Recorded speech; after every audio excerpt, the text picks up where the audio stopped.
Nós temos hoje a participação, através de inscrição número 5, do munícipe Rodrigo Afonso Bruno, que responde pela pasta da cultura aqui na cidade, e que, pela inscrição, vai estar usando 5 minutos na Tribuna Cidadã, para tecer alguns comentários referentes ao Dia da Consciência Negra, hoje 20 de novembro. Então, Rodrigo, por favor, à vontade.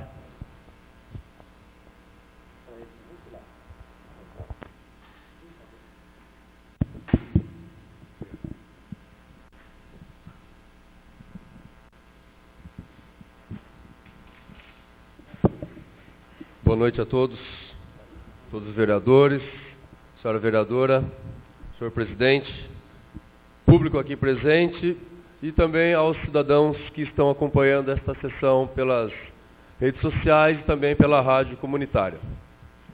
Agradeço a todos os membros desta casa por permitirem a minha inserção aqui na inscrição da Tribuna Cidadã, para que neste dia 20 de novembro, eu, na qualidade de cidadão, professor de História e coordenador municipal da Cultura, eu gostaria de fazer uma reflexão, uma homenagem e também uma exaltação sobre o Dia Nacional da Consciência Negra. Esse dia 20 de novembro é dedicado a uma reflexão sobre a inserção do negro na sociedade brasileira. Essa inserção é um sinônimo de participação, contribuição e presença dentro da construção da nossa sociedade. Todos nós sabemos que a nossa cultura foi moldada através de uma miscigenação da cultura europeia, indígena e africana. Essa data foi escolhida por coincidir com o dia da morte de Zumbi dos Palmares, no ano de 1695. O Dia da Consciência Negra procura ser uma data para se lembrar da resistência do negro à escravidão, de uma forma geral, desde o primeiro transporte de africanos para o solo brasileiro, que ocorreu no ano de 1549. Algumas entidades, como o Movimento Negro, o maior do gênero nesse país, organizam palestras e eventos educativos, visando principalmente crianças e jovens negros, e também toda a sociedade. Procura-se evitar o desenvolvimento do autopreconceito, ou seja, da inferiorização perante a sociedade. Outros temas debatidos pela comunidade negra e que ganham evidência neste dia são a inserção do negro no mercado de trabalho, as cotas universitárias, identificação de etnias, discriminação e racismo. O dia 20 de novembro é celebrado desde a década de 60, porém, nesses últimos anos que ganhou uma amplitude devido a quê? A mídia e também a grande cobrança dos movimentos negros.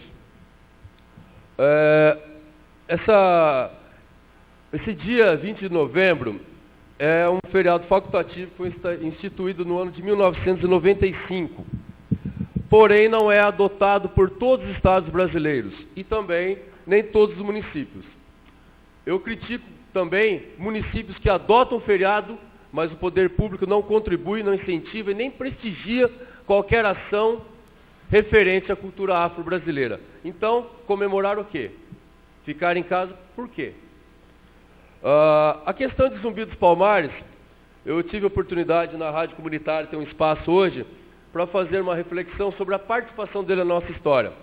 O Zumbi, cujo nome de batismo era Francisco, ele estudou português e latim, foi militar, nasceu no ano de 1655 e ele participou da resistência no famoso Quilombo de Palmares, que na época ficava na capitania de Pernambuco, hoje atual estado de Alagoas. Era uma área onde formou-se uma comunidade de escravos fugidos, de escravos que eram presos, de pessoas que resistiam à opressão e ao sistema da época. Chegou a ter 30 mil pessoas. Era do tamanho de Portugal a área desse quilombo.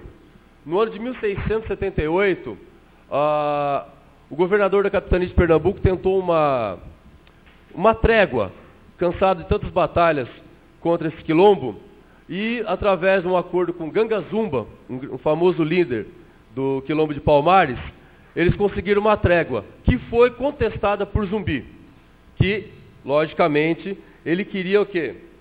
Uma resistência ao sistema opressor.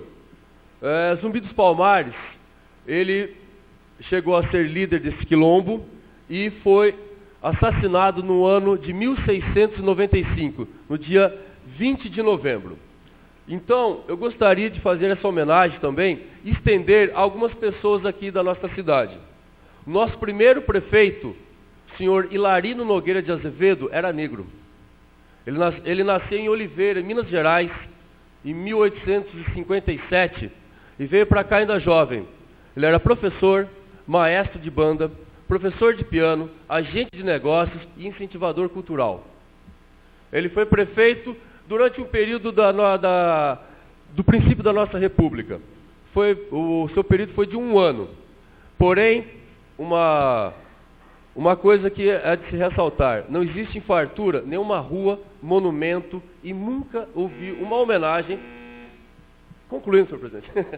E nunca ouvi uma homenagem, a não ser que nós fizemos este ano, na Primavera dos Museus, em que exaltamos a figura do Hilarino, do senhor Hilarino, e também a do primeiro sindicalista, a um grande líder sindical que nós tivemos aqui em Fartura, na década de 60, e início da década de 70, que foi o senhor Chico Rosa, que fundou o Sindicato dos Trabalhadores Rurais, brigou contra todas as oligarquias, contra os fazendeiros e coronéis, porque ele exigia um trabalho justo e condições justas de trabalho, o fim da exploração do trabalhador rural, que era, num período de exceção, durante a ditadura militar, ele afrontou esse poder paralelo, que era o poder dos coronéis da época. Eu também gostaria de falar um pouco também sobre, hoje, lendo jornais e algumas fontes jornalísticas na mídia, eu vi poucas exclamações, poucas citações sobre o Dia da Consciência Negra. A Folha de São Paulo tinha uma matéria assim: o que abre e o que fecha no feriado. Olha bem. Em relação a esse nosso costume, esse hábito de não entendermos ou de não procurar entender, eu vou fazer um paralelo com o sistema educacional. Eu escrevi um texto curto, que diz assim: embora metade da população brasileira se identifique como negra ou parda, a história das raízes africanas do Brasil ainda é tema pouco tratado nas salas de aula. Promulgada há 10 anos a Lei 10.639, que determina o ensino da cultura afro-brasileira, esbarra na falta de capacitação dos professores e até no racismo velado que permeia a sociedade, como apurou uma reportagem da BBC Brasil. Mas há avanços. Eu lecionei no Estado durante 13 anos, 7 como professor efetivo. Eu nunca participei de um curso de capacitação sobre a história da cultura afro-brasileira, a não ser receber um compêndio desse tamanho para a gente ler.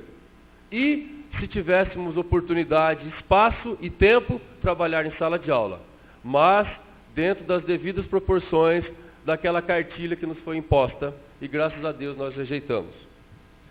Essa lei 10.639, promulgada em 2003, foi criada justamente com o intuito de valorizar as raízes africanas do país e superar o racismo. Eu falei agora sobre o racismo velado. O racismo velado é assim: aqui no Brasil, não, eu não sou racista, mas vai no bar, na esquina e faz uma piadinha sobre negros. Nos Estados Unidos, o racismo é explícito. A pessoa, ela tem uma determinação, uma postura contra o outro.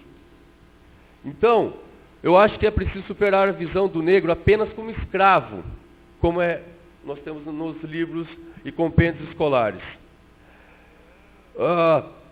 A Prefeitura paulistana fez neste ano um levantamento inédito na rede de ensino da cidade para ver o alcance da aplicação da lei. Existem muitos avanços em São Paulo, na cidade. Metade das escolas já está adotando a cartilha cuja temática é a cultura afro-brasileira. Porém, nós temos ainda uma visão eurocêntrica. Na maior parte dos casos, é uma iniciativa isolada do professor que gosta do tema. Interessante que os mitos que as crianças aprendem nos terreiros de candomblé não são aceitos nas escolas. Os intãs, os mitos da cultura iorubá, as histórias africanas que conhecemos, são das mais belas criações literárias humanas, e é preciso escondê-las. O seu conhecimento é negado. Por que na escola é tão comum mitos gregos, romanos e outros, e os mitos africanos são demonizados? Está aí uma reflexão para que nós possamos fazer a respeito desse dia. Eu gostaria também de estender esta homenagem a algumas pessoas aqui do nosso município, que são, no mínimo, agentes culturais e cidadãos ilustres, por contribuírem e valorizarem a cultura afro-brasileira.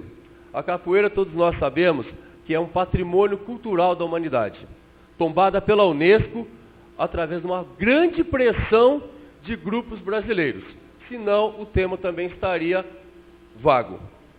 Eu estendo essa homenagem a todos os capoeiristas de fartura que fazem parte da Associação Cultural e Desportiva Capoeira Mundo Inteiro. Principalmente ao professor Robson Aparecido Macedo Pagels, o Binho, que atua no projeto Espaço Amigo, na Chácara Municipal, e que, nesta sexta-feira, fará uma apresentação com seus alunos nas escolas aqui em Fartura, apresentações de capoeira e de maculelê, que é uma dança afro-brasileira interessantíssima. Faremos apresentações das escolas aqui em Fartura e também na Praça Pública em Sarutaiá à noite. O professor Robson, ele tem como grandes parceiros o estagiário Robson José Cordeiro, também com o apelido de Binho, e também ao formado Evandro José Keck. Todos eles estão ministrando aulas de capoeira e também aulas de cultura no Espaço Comunitário Bela Vista e também no Banespinha. Gostaria também de estender ao Rodrigo Chaveiro, instrutor de capoeira, que ministra aulas de capoeira na Casa da Criança, conhecido Instituto Nossa Senhora da Pureza. Quem quiser saber os horários, procura a Coordenadoria Municipal da Cultura, aqui no museu, telefone 3382-1921.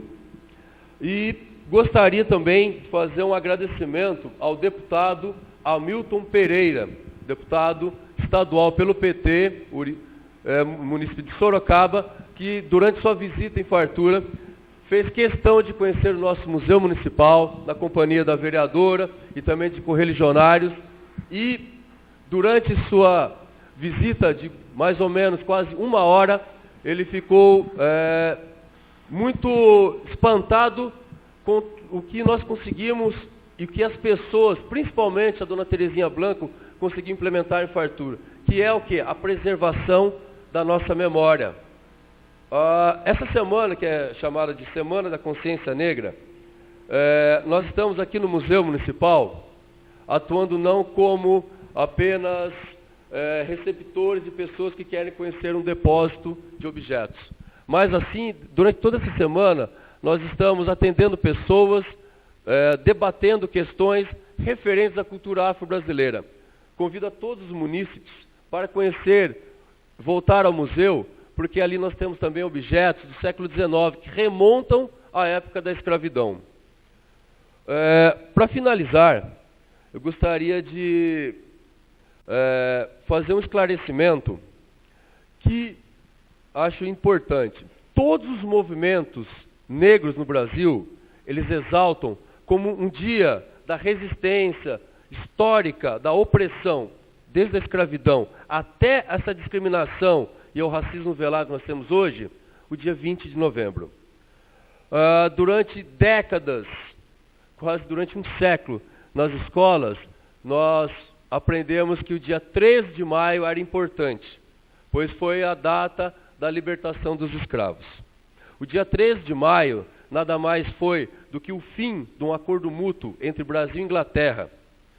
No início do século XIX, a Inglaterra já tinha feito uma revolução industrial e queria vender, e produzir em larga escala, e queria vender isso no mundo inteiro. Escravo não recebe salário, não tem poder de compra. Então, foi-nos imposta uma determinação em que, gradativamente, a escravidão acabaria. A partir de 1850, com a Lei Eusébio de Queiroz, foi proibido o tráfico negreiro. Nenhum africano poderia ser trazido para o Brasil. Intensificou a escravidão dentro do nosso próprio país.